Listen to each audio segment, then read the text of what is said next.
It's Wednesday, May 22nd. I'm Priyanka Arabindi. And I'm Juanita Tolliver, and this is What a Day, the show where we can at least take comfort in knowing that we're having a better day than former New York City Mayor Rudy Giuliani. He is not only so bankrupt that he is now hawking his own line of freedom coffee, but the 79-year-old also left his Zoom mic on during his Arizona arraignment while seemingly answering nature's call. Can you imagine listening to that stream live in the courtroom? On today's show, an unofficial campaign video evoking Hitler's Nazi Germany was posted and deleted on Trump's Truth Social account.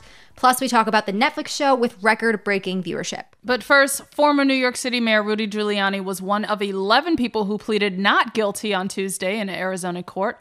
Everyone in this group was charged as part of the case brought by the state's Attorney General, Chris Mays, last month, related to a scheme to overturn the results of the 2020 election. In total, 18 people were indicted in the case. It's the fourth state to indict fake electors after Michigan, Georgia, and Nevada. Right. Giuliani practically goaded Arizona process servers last week in a now deleted tweet saying that if they couldn't find him soon, the state would have to dismiss the case. But they ended up serving him just a few hours later at his very own 80th birthday party, which really is, I don't know, you get what you deserve. It's like, I'm evading you, but I'm also going to live stream everything I'm doing and everywhere I'm going. So there you go. To get a better sense of the case in Arizona and how similar cases in other states could build off of each other, I spoke with Paul Charlton. He served as both a former Arizona Assistant Attorney General and the former U.S. Attorney for Arizona. He's now in private practice. Here's our conversation. Let's start with Giuliani. He pleaded not guilty to 9 felony charges on Tuesday. He appeared by phone, and he was pretty combative. Take a listen to this. I do consider this indictment a complete embarrassment to the American legal system, but I've shown no tendency not to comply. I show up for every court appearance, and there must have been about 20 to 30 of them. There is no history of my being a flight risk, which is the basis for setting bail. Thank you, sir. I think it'd be outrageous if you set a bond in this completely political case that comes very, very late. All right, sir. It was brought 3 years ago. Giuliani, I don't want to mute you, but I need to move on. That last voice is the voice of the judge. What do you make of Giuliani's posture here? Well, I suppose if you said he was bombastic, that's probably a fair description of him in any situation. And consistent with what we've seen in other court proceedings, sometimes what these defendants will say in court is not necessarily for the consumption of the judge, and you could see the judge or hear the judge was losing her patience, but for the public's consumption, for his followers' consumptions. And so there's a difference, of course, and certainly Mr. Giuliani, an experienced lawyer, knows what that difference is. And he also knows how to perform for the audience of one in Donald Trump. So thank you for making that point about who this was for. Yes. And Giuliani was also the final defendant served. He was ordered to appear in person within 30 days, and he was the only defendant ordered to pay $10,000. Why was Giuliani the only person ordered to pay a fine here? Well, he had to post a bond because the Attorney General's office had a very difficult time serving him with the indictment. And you can think about service, summons, as an invitation if you're a layperson. This is your invitation to come to court. That sounds a lot nicer than what it actually is. Well, it does indeed. But if you fail to comply with that nicety, then the Attorney General's office can seek an arrest warrant, and that is a much less gentle approach. And I think Mr. Giuliani recognized that the next step was going to be something much more serious. And looking at the broader indictment, according to reporting from Politico, 2 of the 18 people facing charges were earlier told by prosecutors that they were not targets in the case. Those 2 people are Trump lawyers Jenna Ellis and Christina Bobb. Ultimately, though, a grand jury did indict them. What changed, and what does that signal to you? Well, we don't know, Juanita, what the change was. I think it's safe to assume that the prosecutors were acting in good faith. So if the reporting is accurate, then what that means is at one point in time, these individuals were told, you are not a target of the investigation. That's a term of art. It means you are not the putative defendant. We want to talk to you as a witness, somebody we're not considering indicting. And later on, when they were indicted, of course, what you assume, again, and ascribing goodwill to these prosecutors in good faith, you assume that new evidence came to light, which would have changed the perspective of those prosecutors. Otherwise, it is difficult to explain why that change would take place. At the end of the day, it doesn't really matter because the reason the prosecutors were reaching out to these individuals was to see if they would come in and talk, if they would visit with them, if they would give evidence. They didn't. So to the extent the prosecutors were, let's say, wrong about their assessment of the evidence, it's not going to matter tremendously as the prosecution moves forward. Someone who is not charged in this case is Donald Trump, but he is listed as unindicted co-conspirator number 1. Why do you think prosecutors declined to charge him? That's a fascinating question, and I don't think we're going to know the answer to that question until more discovery, until there's more court hearings, until we hear more from, to the extent that she can share, the Attorney General Chris Mays. You could come up with a few different theories, including deference to the federal prosecutors, including use of resources. We know that the former president is facing a number of prosecutions in a number of jurisdictions, and tagging on one more prosecution might not have been worth the additional resources for the Attorney General. We just don't know. Yeah, and you mentioned Chris Mays, the Democratic Attorney General in Arizona, and she's been running the investigation. As someone who specializes in white-collar and government investigations, what are some of the risks that she and her team face as they pursue convictions against some very high-profile Republicans like Giuliani, former White House Chief of Staff Mark Meadows, and Kelly Ward, the former head of the Arizona Republican Party? So when you are a prosecutor, one of the accepted policy reasons for prosecuting and seeking a criminal conviction in any case is deterrence, right? So prosecutors prosecute bank robbers, for example, because the hope is that other people who are considering robbing banks will think, you know what, it's not a very good idea. I saw this other guy go to prison for a long period of time. Right. Here, the downside risk, if you were to just calculate this in terms of that policy, is if you swing at somebody like Giuliani, if you swing at the former head of the Arizona Republican Party, like Ms. Ward, and you miss, you don't obtain a conviction, then that hoped-for deterrence is diminished and could be diminished to such a degree that others who are considering doing the same in subsequent elections might not feel that there is any risk involved in doing exactly what these defendants are accused of doing. And with that in mind, I want to zoom out a little bit because Arizona is one of 4 states to bring charges against Trump allies over the fake electoral scheme, alongside Michigan, Nevada, and Georgia. So are you imagining any way that the Arizona case could bolster the cases in other states or vice versa? There are common individuals, obviously, in this discussion and this run-up to putting forward the fake electors. Giuliani's one of them. Boris Epstein is another. So it could very well be that evidence gathered in one state could be of assistance to the evidence that is going to be presented in another state. You can already see, if you followed the congressional hearings about the investigation led by the then Democrats in Congress, that there is much that is similar and much that would be familiar to you. So I expect there will be some degree of sharing of evidence. That's fair. That's appropriate. And I think we can expect that to occur here. And as far as a timeline goes, we are less than 6 months away from November and the election. Is there any chance we could see a trial here before November? I would say 0 to none is the likelihood of a trial between now and November. And these white-collar trials, even criminal trials, almost never go before a jury, even within a year's period of time. If this case were to arrive before a jury to go to trial within a year, that would be moving at light speed in white-collar crime cases. So I don't think we're going to see a resolution to this. There's going to be a lot of motion practice that takes place. The defense attorneys have already said they're going to be filing motions to send this indictment back to the grand jury for further consideration. That's a standard practice in Arizona, maybe somewhat unique to Arizona, but that's going to occur here. So we're going to see a lot of activity, but no trial for a long period of time, I'm afraid.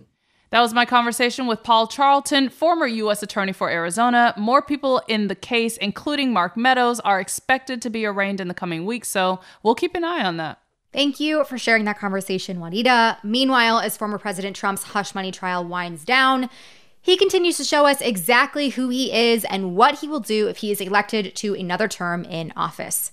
Let's start first with an unofficial campaign video reshared on Trump's Truth Social account on Monday that references Nazi Germany. What happens after Donald Trump wins? What's next for America? The economy booms. American energy is unleashed and an end to crushing taxes. The border is closed and the largest deportation in history is underway.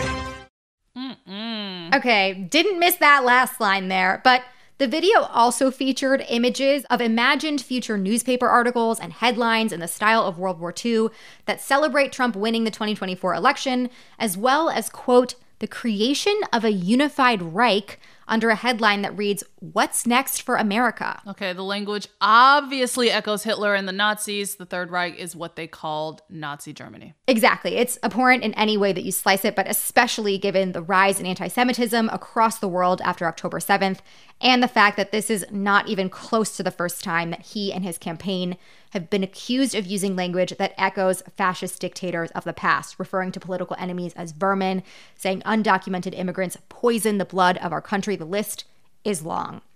But the Trump campaign is claiming that it was an honest mistake. They have since taken the video down. A spokesperson said that it was just a random clip created by a user online that was reposted by a staffer who didn't see that word, which would mean that they are just retweeting unvetted garbage onto a former president and current presumptive presidential nominee's account, which, if you know anything about the Trump operation, that probably shouldn't surprise you. But the clip was originally posted by a group of video producers who Trump has close ties with and frequently praises, so perhaps less random than they are really claiming here.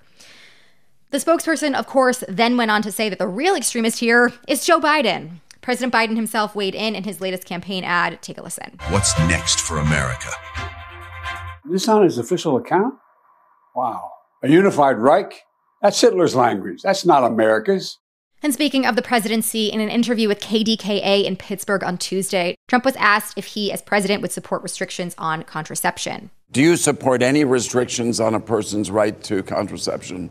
Well, we're looking at that, and I'm going to have a policy on that very shortly. And I think it's something that you'll find interesting. Yeah, not quite sure what he means by interesting. Probably not my same definition. But this was also very rightly met with backlash very quickly. GOP bans and restriction on abortion, as you and I have been saying for quite some time, have already been incredibly unpopular with voters since the overturning of Roe. You'd have to imagine that this would be even more so. Roe, which Trump claims to have overturned all by himself after he stacked the Supreme Court with justices who he approved. But also, he reneged on this hours later, posting on Truth Social that he would never limit access to contraception. So it feels like we're all at the whim of whatever he's feeling, or changing his mind, or even potentially forgetting what he said hours before. I don't know. Yeah, they're just running on vibes over there, and it's not in a good way. And the cherry on top of all of it, at last week's NRA convention, Trump also flirted with circumventing democracy and term limits. You know, FDR had a beautiful patrician voice, magnificent voice, great debater, very smart man. You know, FDR, 16 years, almost 16 years. He was 4-term. I don't know. Are we going to be considered 3-term or 2-term? You tell me. Ronnie, what do you think? Oh, my. Are we 3-term or 2-term if we win? The cheer in that clip was truly alarming. I just need to point out. Definitely. I mean, he's playing his hits, it seems. But seriously, a very grim vision of the American future that he is painting under himself. We will, of course, continue to follow what he says and does for at least until November 2024. Hopefully we never have to talk about him again. But that is the latest for now. We'll get to some headlines in just a moment. But if you like our show, make sure to subscribe and share it with your friends. We'll be right back after some ads.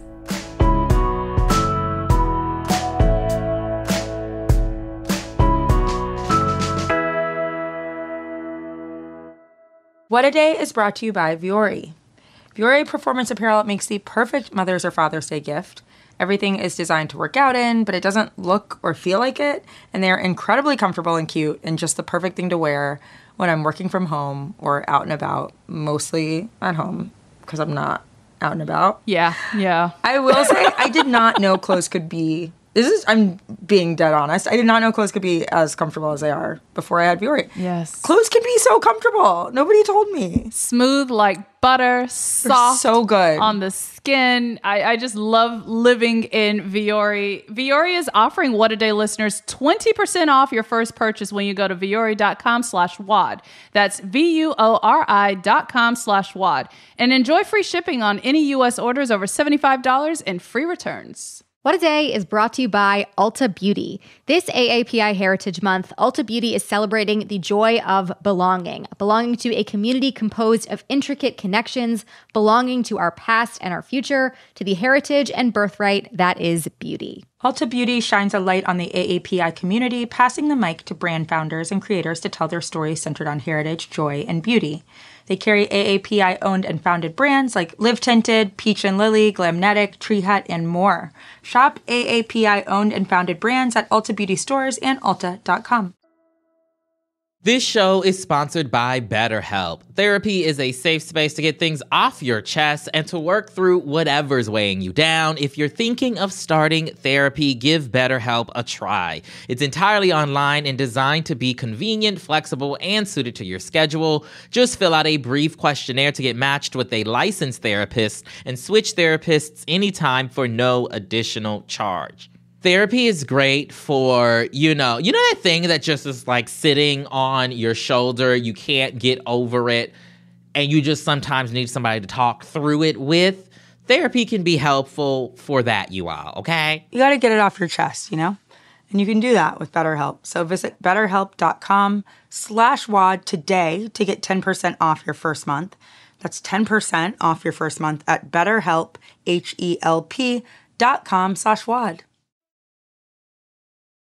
Let's wrap up with some headlines. Headlines. The United Nations said on Tuesday that it has halted food distribution in Gaza's southern city of Rafah after it ran out of supplies. The UN also noted that there haven't been any new deliveries of aid for the past several days from the U.S.-made floating pier. Since the beginning of May, Israel's intensifying assault on Rafah has made it difficult for that desperately needed aid to get to Palestinians in Gaza. And also on Tuesday, the Associated Press said that Israel's communication ministry seized its reporting equipment. Israel claimed that the AP violated a new media law by providing images to Al Jazeera, the news outlet which Israel recently banned. But just a few hours later, after receiving pressure from the Biden administration and others, Israel's communication minister ordered the government to return the equipment back to the AP. South Carolina's Republican Governor Henry McMaster signed a law barring medical providers from providing gender-affirming care to trans youth on Tuesday. This makes South Carolina the 25th state to restrict gender-affirming care, meaning that trans kids in half the country do not have access to treatments like puberty blockers, hormone therapy, and transition-related surgeries, all of which are endorsed by major medical organizations. Jace Woodrum, the executive director of the ACLU's chapter in South Carolina, released a statement on Tuesday blasting McMaster for enacting the law. He wrote, quote, "With the stroke of a pen, he has chosen to insert the will of politicians into healthcare decisions. If you want to take action and help defend gender-affirming care in South Carolina, we'll link to the ACLU in our show notes so you can contact state legislators and make your voice heard." Martin Grunberg, the chairman of the Federal Deposit Insurance Corporation, or FDIC, announced on Monday that he is stepping down amid growing calls for his resignation. This comes 2 weeks after an external investigation revealed how the agency's leadership created a quote-unquote toxic workplace culture at the agency and ignored hundreds of complaints of sexual harassment and discrimination. The bank regulator commissioned the report after the Wall Street Journal published a story back in 2023 detailing how FDIC supervisors would invite female employees to strip clubs, sleep with them, and even encourage them to drink on the job. Grunberg said in a statement that he will leave his position once a successor is named. The White House says that President Biden is expected to announce a new nominee soon. This is horrific in any workplace, industry, anything, but particularly disgusting to see it. This is starting at the top. This is our government. Right. This is a agency created by Congress. It's also indicative of how deep this flowed when there are hundreds of complaints over years. And so my concern is for the workers impacted, the workers who were forced out, the workers who face trauma and abuse abuse in this environment, and it feels a little like light work for Grunberg to just say, I'll step aside instead of face any type of accountability in this situation for what has happened under his leadership. Absolutely. And now for some entertainment news. Season 3 of Bridgerton is finally here, and according to Netflix, it had the biggest opening weekend debut in the show's history. The new season hit 45.1 million views in just 4 days after it dropped on the streaming platform on Friday. Y'all gobbled that up, my goodness. For those who don't know, Bridgerton is a drama that takes place in Regency-era England, in the Ton. The first season came out in 2020 and quickly rose to fame. The show follows 8 siblings of a titled family and their quests to find love. Fans like Priyanka and I have been dying for more episodes ever since season 3 was announced last year. The entire season isn't even out yet. Only 4 episodes are on the platform right now. Another 4 will be released in June. Priyanka, how far in are you, and what are your thoughts? Okay, I have a confession. My confession is that Bridgerton is a fantastic show to watch while you are kind of sick and like maybe a little bit delirious. It just is like easy bingeable content. And so the last 2 seasons, I've been like really ill watching. Oh no. So I don't remember anything. So I have not actually watched the new season. I went all the way back to season 1 and was like, I actually have no idea what's going on. So I just restarted from the very beginning. Thanks for your honesty. I'm going to catch up. Yeah, no, Thanks I got to be real honesty. with you. I'm excited. There's a lot going on there. There is. I also have a confession. My confession is that I'm protesting this because how dare you only give me 4 episodes and then expect to wait a month? So crazy. I would much rather wait until June and then watch it all together. A transparent scheme to get our $15 a month ad-free Netflix subscription for 2 months. We see right through this Netflix and I don't like it. I have nothing I can do. I'll obviously stay. I'll stay and keep watching, right? I will complain loudly on this podcast. And those are the headlines. One more thing before we go. Know some undecided voters but don't know how to convince them to show up this election year? Who are we kidding? Of course we do. But fear not, Pod Save America host Jon Favreau is back with season 4 of The Wilderness to give you the insights you need to persuade the persuadables in your life. With the help of some of the smartest strategists, pollsters, and organizers in politics, Jon explores the thought process of voters who are slipping away and dives into what we can do between now and November to secure our democracy. Tune in every other Sunday in the Pod Save America feed for new episodes throughout the summer. That is all for today. If you like the show, make sure you subscribe, leave a review, send Henry McMaster some hate mail, and tell your friends to listen. And if you're into reading and not just heated discussions on the Bridgerton message boards like me, what it is also a nightly newsletter. Check it out and subscribe at crooked.com/subscribe. I'm Juanita Tolliver. I'm Priyanka Arabindi. And mute yourself, Giuliani. Please. Just disgusting. We've been on Zoom for 4 years now. Get it together. Yeah, that's gross.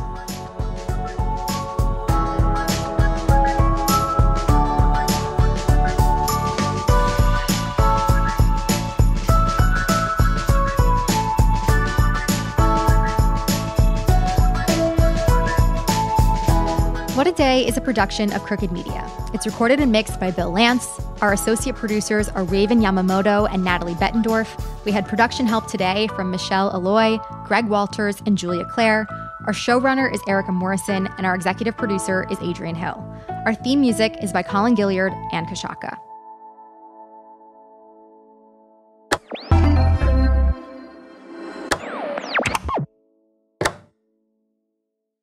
As a chef and a restaurant owner, I'm as meticulous about my cookware as I am about my ingredients. That's why I love Made in Cookware. Each pan they make isn't just designed to perform, it's crafted to last. As a mom, I love that I can trust Made In. It's made from the world's finest materials, so I can feel good about what I'm feeding my family. I'm Chef Brooke Williamson, and I use Made in Cookware. Shop chef-quality pots and pans at madeincookware.com. You can start your day off right when you find a professional on Angie to get your plumbing right first. Connect with skilled professionals to get all your home projects done well. Visit Angie.com. You can do this when you Angie that.